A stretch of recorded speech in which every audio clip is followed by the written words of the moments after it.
Hey y'all, welcome back to Bright Shadows. Tonight we're going to talk about practicing what you preach.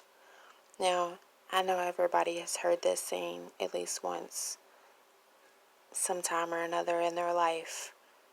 So, just to give an example, it's like telling somebody to do something for their own well-being or for whatever purpose it's intended to be put, but not taking your own advice. So, ladies and gents, let's get into it. For years, I've always felt like I had this purpose, that I needed to help others. I was always the person that people ran to for advice. I mean, anything from house duties, parenting duties, relationships. I was always the one that people came and needed consoling from. You know, being the person that I am and the childhood that I had, I was kind of like the person who didn't have a lot of friends, wasn't very popular. So as I got older, knowing that I struggled with toxic family matters, situations in my life that I overcame, I felt like I could help others. Now, I've always been the person that I always have something to say. You know, I always feel like I could help somebody. Even if I'm not 100% sure about something, I knew that what I was saying, I was speaking genuinely. Now, my thing is I never really spoke upon anything I didn't experience or knew from personal hand experience. That's kind of the same thing, but you know what I'm saying? Like, I always spoke upon things that I had known about. I'm very quick to respond, I don't know, or maybe you should ask somebody else if I just didn't know the answer to the question. I'm not really big about giving advice where it's not asked for because I've learned a lot in my life that not everybody's looking for a response to whatever type of misery or misunderstandings that they may be going through in their life. So that's something I had to struggle through over time.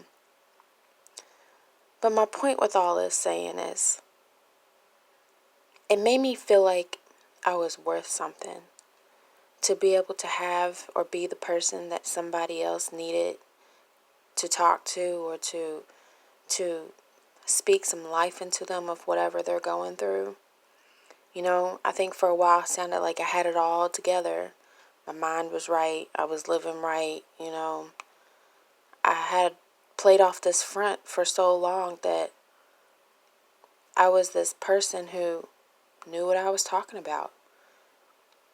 But truth is, I would go home or hang up the phone or walk away from whatever conversation I was having, knowing that there was plenty of conversations I didn't have with people about what they should do or could do to better their lives, but I was very unhappy. There was places in my life where I was miserable. I would cause drama for no reason, you know, just for the bit of attention in unhealthy ways. You know, as I've matured and grown spiritually, I think back upon how I used to guide people to be better for themselves and to show more love and compassion in everything that they do, to believe in themselves. And here I was with an unhealthy relationship, insecure about who I was as a person and who I was as a lover and a mother, not having any idea if I even really knew what I was talking about. But I tried to believe that what I was saying was helping somebody else, even if that meant me being unhappy. Because I embedded in my head that seeing others happy made me happy. I lacked the knowledge of putting what I was preaching to other people in my own head and heart and soul. I was placing energy in other people's problems and not enough in my own. I knew more about what other people had going on in their life than I could even recognize what was going on in my own. You know, where I stand today is probably one of the most secure spots I've ever been in my life. Of course, I still have my daily struggles and I still think about all the things I've been through, and of course, I think about the things that I could have done differently. But if I would have practiced what I preached a long time ago, I wouldn't have went through the growth so deeply as I have throughout the years. And that's something I'm very proud of.